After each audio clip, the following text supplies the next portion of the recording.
7 قسم کا کہ آدمیوں، 7 قسم کے افراد۔ نمبر 1 امام عادل، وہ انسان، یہاں امام سے مراد عام ہے، وہ انسان جو کسی قوم کا سرپرست ہے، ملک کا سرپرست ہے، قوم کا سرپرست ہے، کسی ادارے کا سرپرست ہے، تو وہ اس کے پاس عدل ہو، نظریہ اس کا غریب طبقے سے لے کر امیر طبقہ تک، گانا سے لے کر بیگانہ تک نظریہ اس کا برابر ہو، عدل سے کام لیتا ہو، انصاف سے کام لیتا ہو، تو اس کے لیے خداوند عالم جو روز قیامت کسی کے سر پر کوئی سایہ نہیں ہوگا، تو اس انسان کو خدا قیامت کے روز عرش کا سایہ ڈالتا ہے۔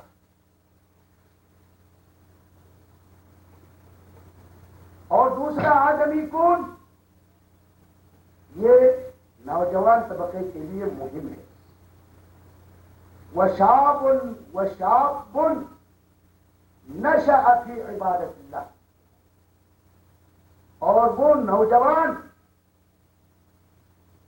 نوجوان جس کی نشو و نما، جس کی پرورش، جس کی تربیت، جس کی بزرگی، جس کی زندگی اللہ کی عبادت میں ہوئی، کیونکہ حیات انسان کی 3 منزل ہے، بچپنا کی منزل ہے، بڑھاپا کی منزل ہے، اور جوانی کی منزل ہے۔ بچپنا کی منزل وہ منزل ہے، وہ صرف ماں باپ کا بوجھ ہے، اس پر کوئی عبادت خدا کی طرف سے واجب نہیں ہے، وہ مرفوع القلم ہے، کوئی حکم اس پر اللہ کا وار نہیں ہوتا ہے۔ اور بڑھاپے کا عالم تمام قوتیں جواب دیتی ہے، تمام قوتیں انسان کی جواب دے دیتی، گھٹنوں کی طاقت کم ہو گئی، آنکھوں کی روشنی میں ضعف آ رہا ہے، دماغ کا تصور میں کمی آ جاتی ہے، اور جسمانی طاقت کمزور ہو جاتی ہے۔ تو اس نے دنیا کو نہیں چھوڑا ہے، دنیا نے اس کو چھوڑ دیا ہے، دنیا نے اس کو ترک کیا ہے، اس نے دنیا کو ترک نہیں کیا تھا، دنیا نے اس کو مجبور کر کے گوشہ نشین کرا دیا۔ اب اس سے کوئی بھی کام نہیں آتا ہے، وہ کرے گا کیا؟ وہ کہیں پر جا نہیں سکتا ہے، انسانی اشتہا کی قوت ختم ہوئی ہے، وہ کوئی گناہ کرنا چاہے تو کر بھی نہیں سکتا ہے، کر بھی نہیں سکتا ہے، تو اس کی عبادت کی کوئی قیمت نہیں۔ اس قسم انسان کی عبادت، چاہیے عورت ہو چاہیے مرد ہو، جوان خواتین کے لیے بھی یہی بات ہے، جوان مردوں کے لیے بھی یہی بات ہے۔ تو جوانی کا عالم ہے جو انسان کی ولولہ انگیز منزل ہے، ہر قسم کا خطرہ مولنے کے لیے تیار ہے، ہر قسم کا منزل کو وہ جی سکتا ہے، اور کٹھن سے کٹھن منزل کو وہ اپنی اس جوانی کی طاقت سے توڑ سکتا ہے۔ لذتوں کا میدان وہ کھول سکتا ہے، خواہشات نفسی کا دروازہ وہ کھول سکتا ہے، لیکن ان تمام طاقت کے باوجود جوانی کا غرور کو دبا کر، انسانی اور جوانی حرکات کو دبا کر جب وہ کھڑا ہوتا ہے اپنے پروردگار کے سامنے عبادت کرتا ہے۔ بعض روایتوں میں مجھے یہ فقرہ ملا ہے تو خلا کا عالم مباحات کرتا ہے، فخر کرتا ہے اس جوان پر جبکہ وہ عبادت میں کھڑا ہوتا ہے، اللہ کی عبادت میں، اللہ کی عبادت میں کھڑا ہو کر اپنے معبود حقیقی کی طرف جب رخ کر رہا ہے، رب العالمین فرشتگان آسمان پر فخر کر رہا ہے اور فرماتا ہے انظروا یا سکان السماوات، اے میرے آسمان میں بسنے والے فرشتوں، میرے آسمان میں بسنے والے فرشتوں، دیکھو میرے اس بندے کی طرف، میں نے اس کو ایسی زندگی کی دی ہے اور ایسی طاقت دی ہے اور ایسی اشتہائیں دی ہیں، اس کے باوجود وہ مجھ کو اپنا معبود سمجھ کر میری طرف رخ کر کے میری عبادت کرتا ہے۔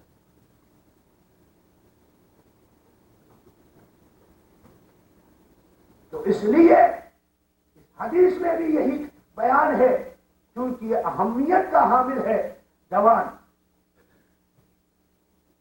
انسان کی 3 منزلوں میں سے جوانی کی منزل بہت مہم منزل ہے، اس میں ہر چیز کی قیمت ہے۔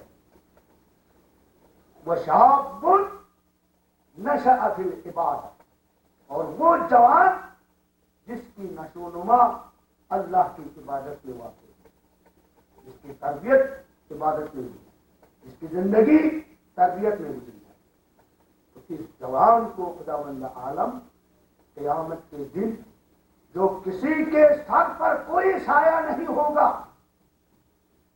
وہ عرصے محشر جس کا نقشہ اللہ تعالی نے قرآن میں کھینچا ہے، یوم تذہل کل مرضعۃ عما ارضعت وتضع کل ذات حمل حملها وترى الناس سکارى وما هم بسکارى، وہ دن اتنا سخت دن ہے،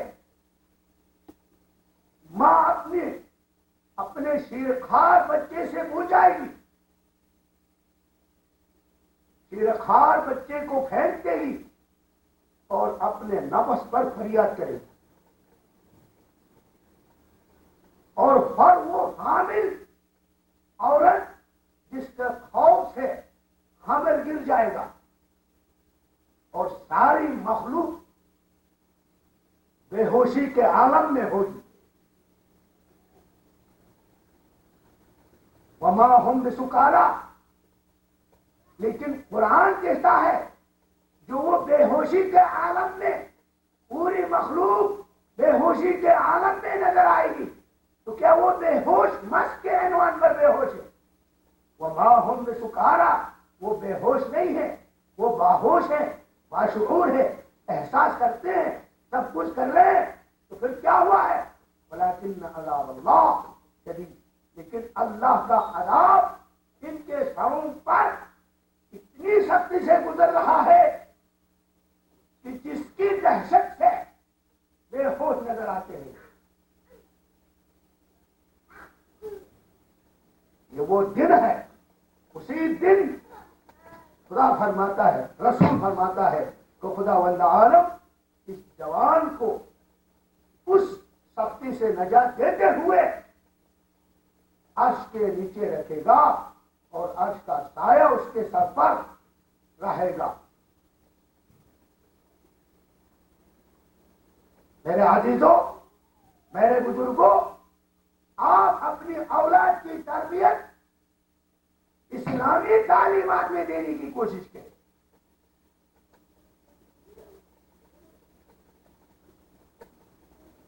دیکھو، ایک اور حدیث آپ کے لیے نقل کرتا ہوں. حضور پرنور صلی اللہ علیہ وآلہ وسلم مسجد میں داخل ہوتے ہیں. دو دستہ تھے وہاں پر، دو گروہ. ایک گروہ نماز پڑھ رہے تھے، کوئی نافلہ میں، کوئی قرآن پڑھنے میں، کوئی کسی میں، نوافل میں مت. کچھ لوگ تعلیم حاصل کر رہے ہیں، مثلا مسائل. روایت میں ہے ایک حکم شرعی حفظ کرنا ہزاروں رکعات سے بہتر ہے. ایک حکم شرعی، مثلا وضو کا مسئلہ آپ نے یاد کیا اور اسی کو حفظ کر دیا. آپ یہاں بیٹھے ہوئے، آپ اس وضو کا مسئلہ یاد کر رہے ہیں. یہاں پر کوئی نافلہ پڑھ رہا ہے، نوافل پڑھ رہا ہے. اس نوافل پڑھنے والے سے کسی وضو کا مسئلہ حفظ کرنے والا افضل ہے. اسلام یہ کہتا ہے، کیونکہ حفظ مسائل میں ہمیں حقیقت اسلام تک پہنچنا ہوتا ہے. اس لیے کہ اس کی یہ نافلہ اس کی ذات تک محدود ہے. آپ نے مسئلہ حفظ کیا، اس نے بھی حفظ کیا، اور اسی مسئلے کے ذریعے ایک گمراہ انسان کو راہ ہدایت پر لا سکتے.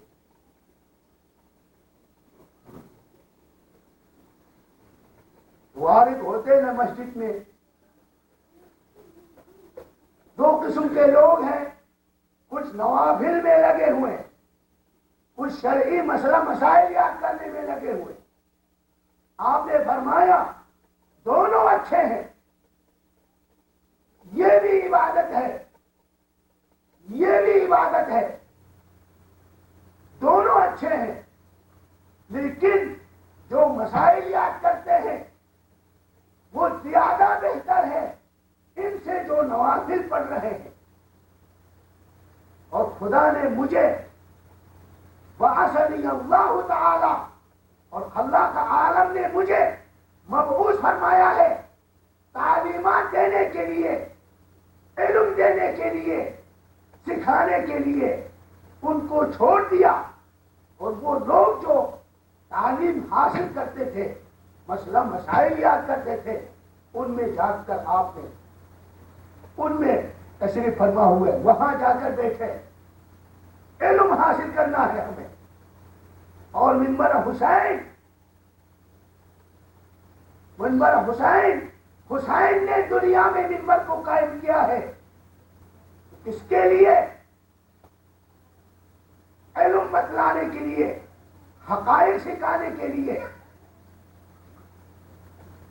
امام عادل وشہاب نشأ بھی فی العبادت، اور وہ جوان جو اللہ کی عبادت میں اس کی تربیت حاصل ہوئی ہو. اور تیسرا وہ آدمی کون ہے؟ رجل تعلق قلبه بالمسجد اذا خرج عنه حتى يعود الیہ. وہ آدمی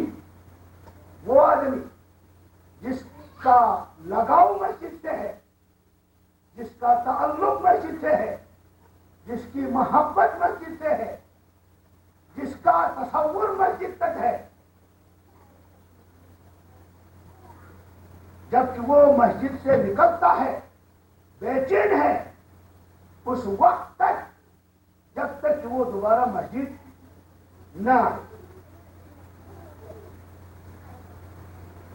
اس وقت تک جب تک وہ دوبارہ مسجد واپس نہ آئے تو وہ پریشان ہے، بیچین رہتا ہے۔ تو جس کا تعلق مسجد سے ہے، جس کی محبت مسجد سے ہے، جس کا لگاؤ مسجد سے ہے، جس کی تعمیر مسجد سے ہے، تو خداوند عالم اس کو اس دن جو کسی کے سر پر کوئی سایہ نہیں ہوگا تو خداوند عالم اس کے اوپر عرش کا سایہ کرتا ہے۔ یوم لا ظل، اس دن میں کوئی سایہ نہیں ہوگا۔ وَرَجُلَانِ اجْتَمَعَا عَلَى طَاعَةِ اللَّهِ وَتَفَرَّقَا عَلَى ذَلِكَ، اور وہ دو مرد ہیں جو جمع ہوتے ہیں، دونوں آپس میں مل رہے ہیں، دونوں آپس میں ملاقات کر رہے ہیں، دونوں ایک دوسرے کی زیارت کر رہے ہیں، تو نفاق کے لیے جمع نہیں ہوتے، منافقت کے لیے جمع نہیں ہوتے، تو دونوں اکٹھے ہوتے ہیں، دونوں مل رہے ہیں تو اللہ کی اطاعت میں پر ملتے ہیں، اللہ کی اطاعت کے لیے آپس ایک دوسرے کی ملاقات کر رہے ہیں۔ اگرچہ حدیث میں دو مردوں کا تذکرہ ہے، یہ اصول ہے، اصول یعنی جو بھی افراد اکٹھے ہوتے ہیں اللہ کی اطاعت کی خاطر اور دوسرے سے جدا ہوتے ہیں تو اللہ کی اطاعت کی خاطر، اور ان کو خداوند عالم عرش کا سایہ فرماتا ہے، عرش کا سایہ ان کے سروں پر منڈلاتا رہتا ہے۔ اور چھٹا میں بتانا دل چاہتا بتاؤں نہ بتاؤں، لیکن ممبر رسول ہے، اس کو میں چھوڑتا ہوں، یہ تہذیب کا ممبر ہے، اس کو میں چھوڑتا ہوں، چھٹے کو چھوڑتا ہوں۔ اور ساتواں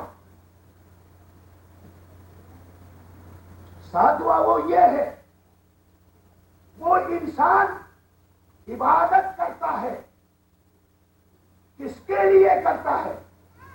صرف اللہ کی خوشنودی کے لیے، اللہ کی رضایت حاصل کرنے کے لیے، اللہ کو اپنا معبود سمجھ کر، اللہ کو اپنا معبود سمجھ کر، تو اس کی ذات عبادت کا مستحق سمجھ کر، کوئی اس کو برا کہے، کوئی اس کی تعریف کرے، اس کی کوئی پرواہ نہیں کرتا ہے، اس کی کوئی پرواہ نہیں کر رہا ہے، دکھاوا کے لیے نہیں کرتا ہے، لوگ میری تعریف کریں، یہ بہت بڑا مومن ہے، اتنے پرہیزگار آدمی ہے، کبھی مسجد کو چھوڑتا نہیں ہے، کبھی نماز کو چھوڑتا نہیں ہے، وہ ہمیشہ نماز کا پابند ہے، ہمیشہ ماتم کا پابند ہے، لوگ مجھے دیکھیں اور میری تعریف کریں۔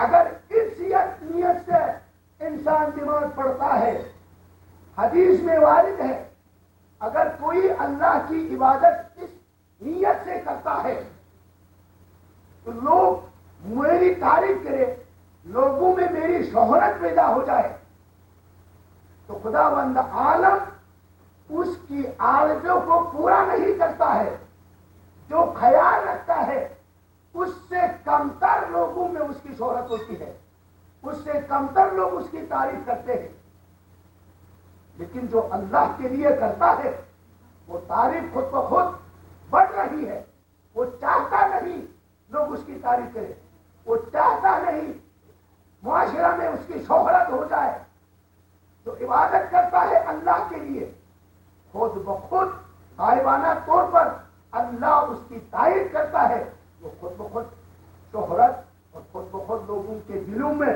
اس کا اثر و رسوخ پیدا ہوتا ہے۔ بنی اسرائیل میں ایک پیغمبر تھا، خدا کا حکم ہوا جاؤ گھر سے نکلو، گھر سے نکلو، جب تم گھر سے نکلو گے تو ایک پہاڑ آئے گا سامنے، ایک بڑا پہاڑ آئے گا، تو یہ میرا حکم ہے کہ اس کو نگل لو، پہاڑ کو ہڑپ کرو، اور اس کے بعد ایک چمکتی ہوئی تشت نظر آئی، تشت تھالی، چمکدار تھالی جو ہے سامنے آئے گی، اور اس کو دفن کرو زمین میں۔ یہ نبی آگے جا رہا ہے، بڑھ رہا ہے، اتنے میں وہ تھالی سامنے آ گئی، خدا کا حکم تھا کہ اس کو دفن کرو، وہ دفن کرنے کی کوشش کی، گڑھا کھودا اور زمین میں اس کو دفن کر دیا، اور اس کے اوپر پانی مٹی ڈالی، لیکن وہ اوپر آ رہی ہے، اچھلتا ہوا اوپر آیا، اس نے دفن کیا نکلا، دفن کیا نکلا، دفن ہوتا ہی نہیں ہے۔ تو خدا سے عرض کی، باری الہ کیا مسئلہ ہے، اتنی موٹی مٹی میں نے ڈال دی، اس کے باوجود وہ زیر زمین نہیں ہوتا ہے۔ تو خدا نے فرمایا دیکھو پیغمبر، تمہارا عمل کی مثال اس درخت کی مثال ہے، اس برتن کی مثال ہے، تم نے دفنانا چاہا، وہ دفن نہیں ہوا۔ جو بھی بندہ میری رضایت کے لیے، میری خوشی کے لیے مجھے معبود سمجھ کر جو میری عبادت کرتا ہے، تو میں اس کی عبادت کو لوگوں کی نگاہ میں روشن کرتا ہوں، اس کو ظاہر کرتا ہوں، اس کو تجلی دیتا ہوں، خود بخود لوگ سمجھتے ہیں کہ یہ خدا کا عبادت گزار ہے۔ اگر دکھاوا کے لیے پڑے کہ لوگ مجھے خوب کہے، لوگ مجھے مومن ٹھہرائے، لوگ میری تعریف کرے، تو وہ جس قصد سے عبادت کرتا ہے تو اس کا قصد بالکل خداوند عالم پورا نہیں کرتا ہے، مجہول تر ہوتا جا رہا ہے، لوگوں کے دل میں اس کا اثر رسوخ ہوتا ہی نہیں ہے۔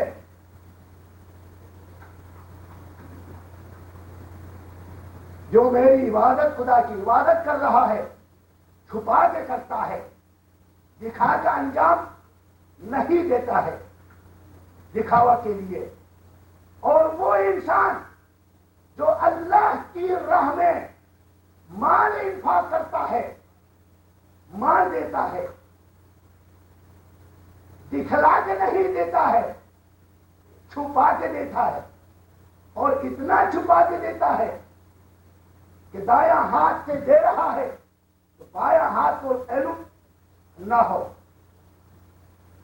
ادھر سے دے اور اتنا راز میں رکھ کر کے کہ جو آپ کا ہاتھ ہے سامنے بائیں، اس کو علم نہ ہو کہ میرے اس صاحب نے کچھ دیا ہے۔ اور اسی طرح اگر وہ میری اللہ کی راہ میں مال خرچ کرتا ہے تو خداوند عالم اس انسان کے سر پر عرش کا سایہ فرماتا ہے، عرش کا سایہ کر رہا ہے۔ اس دن یوم لا ذلہ، اس دن میں جو کسی کے اوپر کوئی سایہ نہیں ہوگا، اوپر آفتاب کی تماغت، جو ایک نیزے پر فاصلہ ہوگا، جو ایک نیزہ کا فاصلہ ہوگا، اور نیچے زمین کی تفش اور اتنی گرمائش اور اتنی گرمی کہ لوگ پریشان حال ہوں گے۔ یوسف نے، یعقوب نے بیٹے یوسف پر دنیا میں گریہ کیا، اور اتنا گریہ کیا وَابْيَضَّتْ عَيْنَاهُ مِنَ الدُّمُوعِ، جس کی جدائی میں اتنا گریہ کیا کہ آنکھیں سفید ہو گئی، آنکھوں کی روشنی کم ہو گئی، اس دن کہے گا یوسف کی مجھے ضرورت نہیں ہے، وہ نفسا کی آواز بلند کرے گا۔ دیکھو اسلام آپ کو یہ سکھاتا ہے، اسلام پر عمل کرنا اصل حقیقت ہے، زندگی یہ ہے جو اسلام پر عمل کرتا ہے۔ لیکن جو عامل اسلام نہیں ہے، جو اسلام کے احکام پر عمل نہیں کرتا ہے، ان کے بارے میں ارشاد ہوتا ہے اللہ تعالی کا، وَإِذَا رَأَيْتَهُمْ تُعْجِبُكَ أَجْسَامُهُمْ سورۃ المنافقین میں، وَإِذَا رَأَيْتَهُمْ تُعْجِبُكَ أَجْسَامُهُمْ، اے رسول جب تم ان کو دیکھ رہے ہو تو ان کا جسمانی شو، ان کا قد کا بالا ہونا، ان کی قد کی موٹائی، ان کی طاقت، ان کا جسمانی شو، ان کا لباس کا شو دیکھ کر آپ ان سے تعجب کر رہے ہیں، ان سے آپ تعجب کرتے ہیں، اور ان کے اجسام آپ کو تعجب میں ڈال رہے ہیں۔ یہ زندگی نہیں ہے ان کی، کأنہم خشب مسندۃ، در حقیقت یہ مردہ ہے، مردہ سے بھی بدتر ہے، گویا کچھ لکڑیاں ہیں جو ہوا پر کھڑی کر دی گئی ہے، جو فضا میں کھڑی کر دی گئی ہے۔ کتنا گرایا ہے، کتنا گرایا ہے منافقین کو اللہ کا عالم نے۔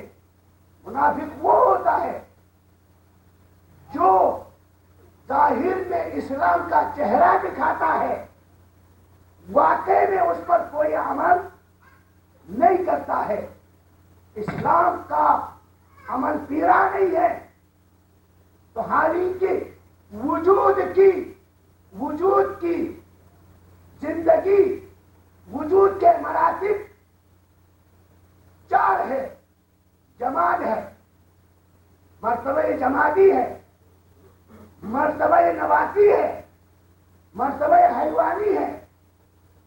سب سے بلند مرتبہ وجود کا وہ مرتبہ انسانی ہے، انسانی مرتبہ ہے، یہ سب سے اونچی زندگی، یہ سب سے بالا ترین حیات ہے۔ لیکن منافقین کو خداوند عالم نے اس آیت میں اتنا اتارا ہے اور اتنا گرا دیا ہے، فرماتا ہے کأنہم خشب مسندۃ، اے رسول ان کے جسمانی شو سے تم تعجب نہ کرو، یہ کوئی حیات نہیں ہے، یہ زندگی نہیں ہے، کأنہم خشب، بلکہ یہ لوگ لکڑی ہے، وہ لکڑی جو فضا میں لٹکا دی گئی ہے۔ دیکھا مرتبہ نواز سے بھی گرا کر جماعت کا مرتبہ اور جماعت کی منزل تک خداوند عالم نے ان کو گرا دیا ہے، اتارا ہے۔ عزیزو، اس لیے تو خدا نے فرمایا اگر تم دنیا اور آخرت دونوں میں کامیابی چاہتے ہو، حیات چاہتے ہو، تو اسلام پر عمل کرو۔ اس لیے آیت میں ارشاد ہے، تیسری آیت میں، یا ایھا الذین آمنوا استجیبوا للہ ولرسولہ، اے ایمان والو تم قبول کرو دعوت اللہ کی دعوت کو اور رسول کی دعوت کو، جو تمہیں اللہ دعوت دیتا ہے اور اس کے رسول تمہیں دعوت دیتا ہے، اس کی طرف، اس چیز کی طرف، جس چیز کی طرف جو ہم بلا رہے ہیں، جو اسلام بلاتا ہے، اس کو قبول کرو۔ وہ کون سی چیز ہے؟ لما یحییکم، اگر اس چیز کو تم نے قبول کیا تو وہ چیز ہے جو تم کو حیات دیتی ہے، جو تم کو زندگی دیتی ہے، جو تم کو حیات جاویدانی عطا کر رہی ہے، اس چیز کی طرف آ جاؤ۔ طرف آ جاؤ. اور وہ چیز کیا ہے؟ اور وہ چیز کیا ہے؟ جب ہم اس چیز کی طرف جا رہے ہیں اور اس کو ہم قبول کرتے ہیں تو وہ ہمیں حیات دیتی ہے. وہ کون سی اتنی بڑی چیز ہے جو ہماری زندگی کا ذمہ دار ہو رہی ہے، ہماری حیات کی ذمہ داری لے رہی ہے؟ وہ چیز وہ کیا ہے؟ وہ کیا ہے؟ آئیے قرآن کی تفسیر فاسألوا اہل الذکر ان کنتم لا تعلمون. اگر قرآن کے مصادیق پر علم تمہیں نہیں حاصل ہوتا ہے تو اہالیہ ذکر سے تم قبول سوال کرو، اہل الذکر سے تم پوچھو. اہل الذکر کون ہے؟ اہل الذکر کون ہے؟ مامون کا زمانہ تھا، مناظرہ ہوا، علماء کا مجمع اور امام رضا علیہ السلام تشریف فرما تھے. یہ آیت چھڑ گئی مجلس میں، یہ آیت چھڑ گئی کہ فاسألوا اہل الذکر ان کنتم لا تعلمون. تم سوال کرو اہل ذکر سے اگر تم لوگ نہیں جانتے ہیں. تو مامون رشید نے یہ مسئلہ پیش کیا. یہاں اہل ذکر سے مراد کون ہے؟ جو درباری ملا تھے ان کے، جو بنی عباس کے علماء تھے، جو جمہور کے علماء تھے. انہوں نے کہا اہل الذکر سے علماء یہود اور علماء نصارہ ہے، مسیحیوں کے علماء اور یہودیوں کے علماء. اور ذکر سے مراد تورات اور انجیل ہے، یعنی اہل انجیل اور تورات والوں سے پوچھو اگر تمہیں نہیں معلوم ہے.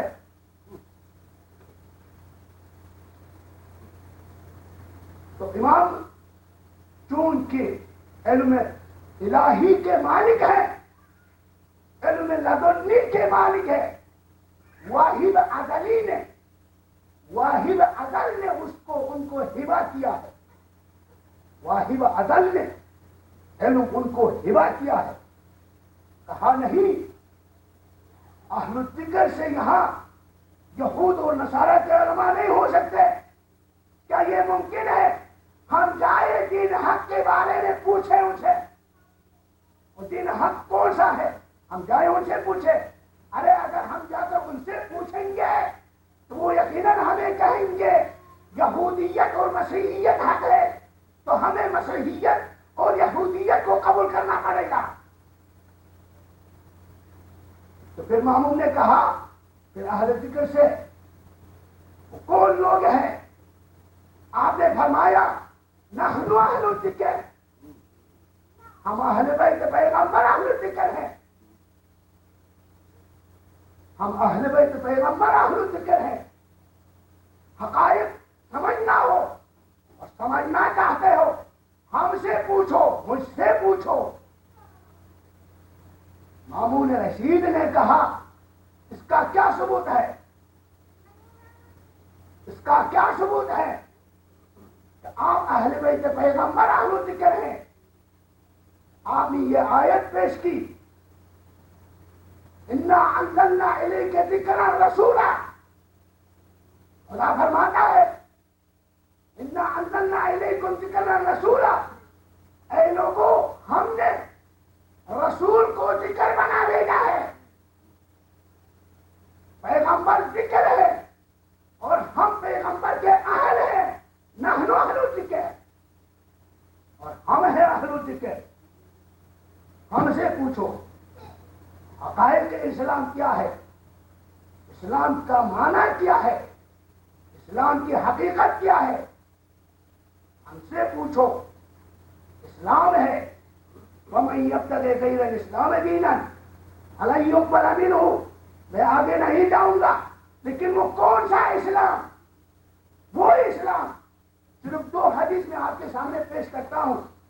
اللہ سبحانہ و تعالی اللہ کا عالم نے فرمایا کلمۃ لا الہ الا اللہ حسنی، لا الہ الا اللہ میرا قلعہ ہے، میرا حصار ہے. فمن دخل فی حسنی، جو بھی میرے اس حصار میں داخل ہوگا، امین من عذابی، وہ میرے عذاب سے امن میں رہے گا.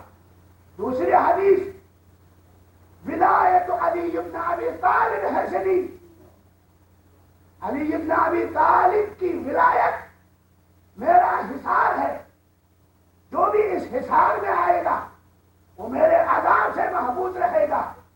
ان الدین عند اللہ الاسلام، دین اللہ کے پاس اسلام ہے. وہ کون سا اسلام اللہ کا دین ہے؟ وہ اسلام جس اسلام کا حصار علی اور آل علی کی ولایت ہے. وہ اسلام خدا قبول کرتا ہے. یہ اسلام کا معنی یہ ہے اللہ کی رضایت حاصل کرنا.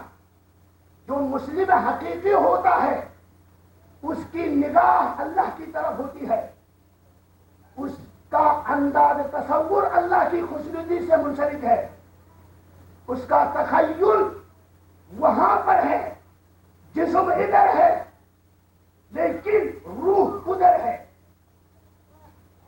صرف ایک لمبی حدیث ہے، اس کا ایک فقرہ میں آپ کے سامنے پیش کرتا ہوں.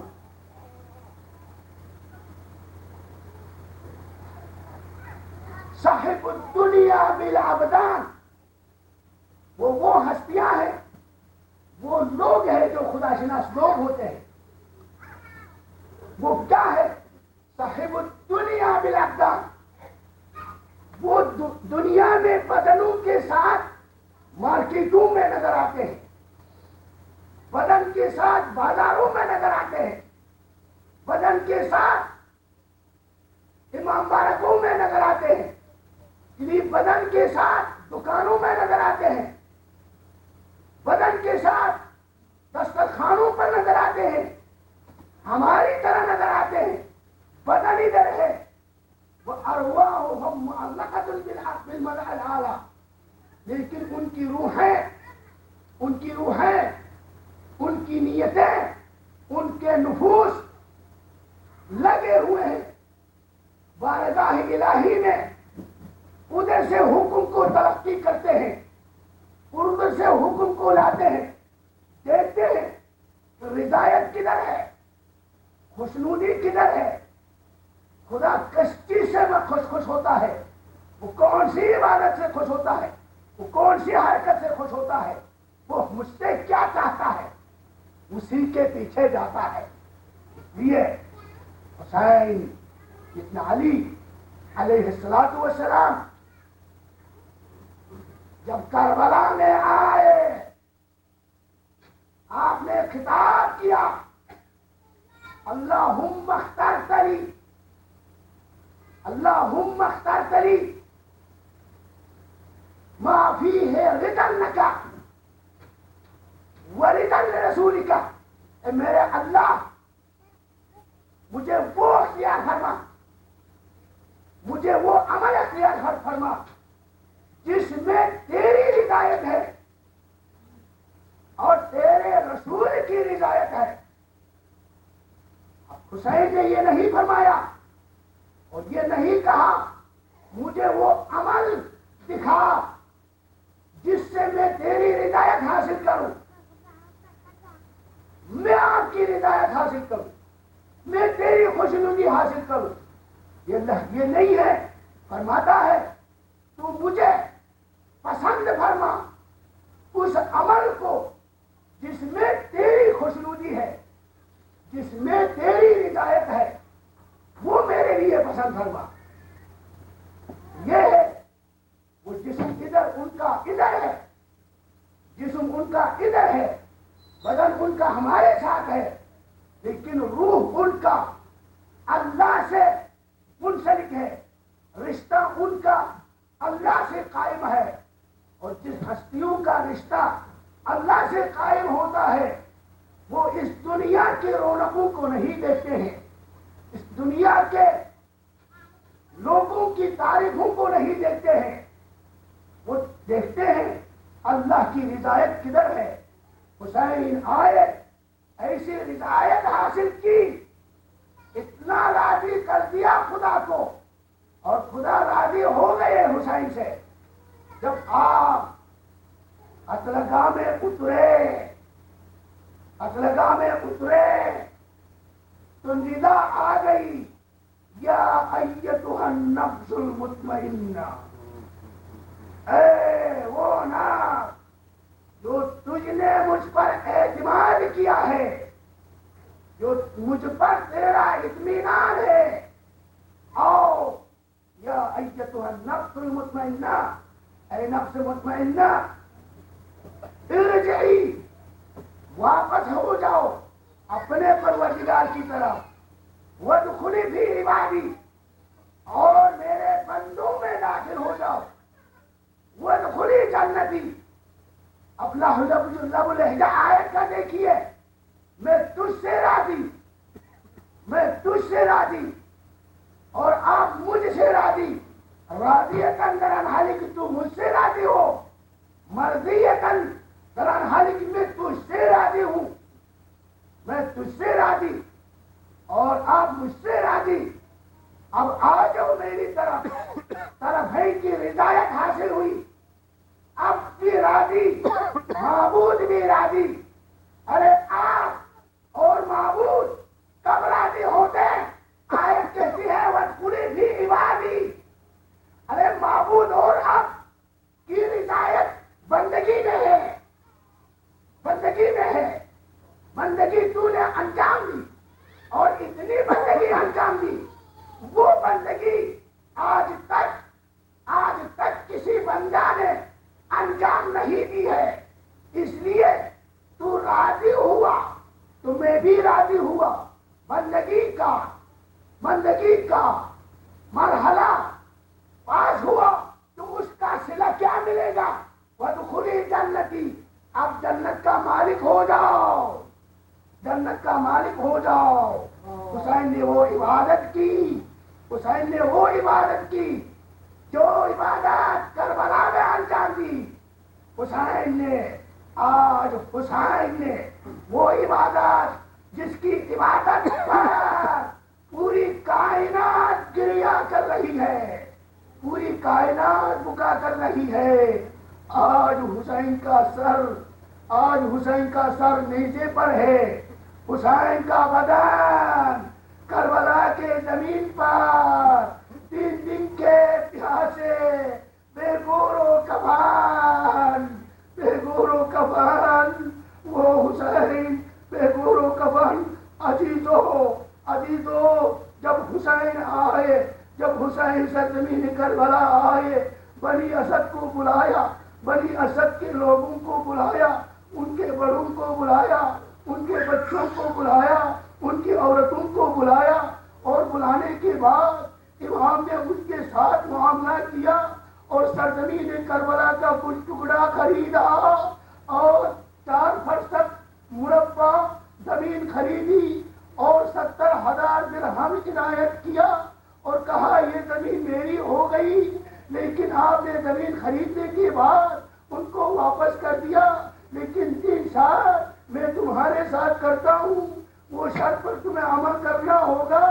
پہلی شرط یہ ہے یہ زمین میرا مدفن ہوگی، میرے شیعے آئیں گے، میرے دوست آئیں گے، میری زیارت کے لیے آئیں گے، جب میری قبر کا پتہ ان کو نہ ہو تو تم ان کی رہنمائی کرنا اور ان کو لے جا کے میرے قبر تک پہنچا دینا۔ یہ پہلی شرط۔ اور دوسری شرط آپ نے یہ کی، دیکھو جب میرے زوار آئیں گے 3 دن تک ان کی مہمان نوازی کرنا، 3 دن تک ان کی مہمان نوازی کرنا۔ اور تیسری شرط یہ ہے کہ اس سرزمین میں میرا بدن 3 دن تک ننگے بے گور و کفن رہنا ہے۔ تم آ کر میرے بدن کو زمین میں چھپانا، مجھے دفن کرنا۔ آپ نے فرمایا اگر تمہارے بوڑھے اور تمہارے بڑے گھبرا گئے، تمہارے بڑے گھبرا گئے، تم اپنے بچوں کو حکم دے دو، وہ کھیلتے کھیلتے مٹھی بھر پانی اٹھا کر میرے لاش پر اٹھ کے میرے لاش پر ڈالے، میری لاش پر ڈالے۔ تو یہ آپ کی شرط تھی، یہ آپ کی وصیت تھی۔ اور عمر سعد نے اپنے پشتوں کو دفن کیا، 3 دن کا مولا بے گور و کمال سرزمین کربلا میں رہے۔ ارے مولا، ارے عزیزو، ارے امام کا غسل، امام کا دفن کرنا، امام کا کفنانا امام کے بغیر کوئی نہیں کر سکتا۔ بنی اسد آ گئے تیسرے دن میں کہ حسین کی وصیت پر عمل کرے، لیکن پتہ نہیں چلا کہ آقا کون ہے، غلام کون ہے، بوڑھا کون ہے، نوجوان کون ہے، معلوم نہیں ہوا۔ پریشان حال تھے تو اتنے میں کوفے کی طرف سے ایک شاہ سوار نمودار ہوا، ایک شاہ سوار نمودار ہوا۔ اسدیون نے خیال کیا شاید ابن سعد کی طرف سے، عبید اللہ ابن زیاد کی طرف سے کوئی جاسوس آ رہا ہے، قتلگاہ کو چھوڑ